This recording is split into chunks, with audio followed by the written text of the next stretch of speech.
काय म्हणले? Magnetic field 2 × 10³ ampere per metre. आता ampere per metre produce magnetic flux density in iron rod. A relative permeability of rod will be, they ask. Is it right? आता magnetic field of, आता हा iron rod आहे, तर magnetic field of हे काय दिलंय? Ampere per metre. म्हणजे एक तर हे मॅग्नेटायझेशन आहे किंवा एच आहे. दिस इज क्लिअरली बी आहे. दिस इज बी. बी किती? 8 पाय टेस्ला. आणि विचारले रिलेटिव्ह परमेबिलिटी रॉड, म्हणजे हे आपण एच यूज करायला पाहिजे. Is it right? काल एच 2 × 10³ एम्पियर पर मीटर. आणि फाइंड करायचं म्यू आर.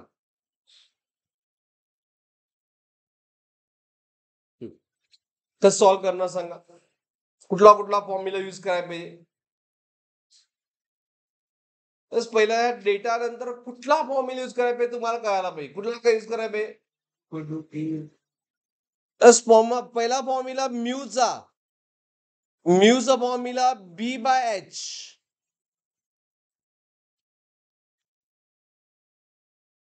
आणि दुसरा फॉर्म्युला म्यूआरचा μ/μ0. म्हणजे म्यूआर इंटू वॉट? μ0. ह्या दोन फॉर्म्युला सॉल्व्ह होतोय बघा. Is it right? मग मला म्यूआर फाइंड करायचं आहे, म्हणून म्यूआर इज μ/μ0 म्हटलो. बरोबर आहे ना? पण म्यू किती आहे? Mu is B/H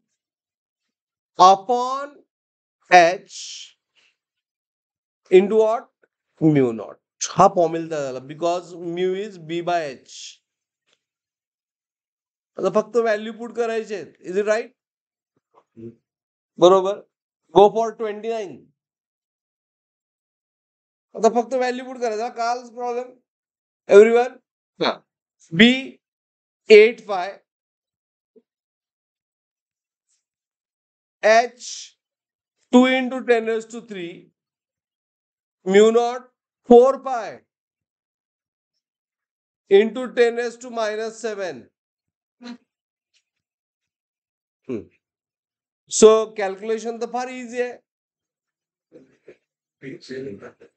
as 10⁻⁴ pi to get cancel, म्हणजे 1/3 - 7 -4. त्यामुळे पॉवर किती आली? 10⁻⁴. कळलं? Is it clear? हा झाला असेल 29 बघा. 29 झाला असेल 27 बघा. Is it clear?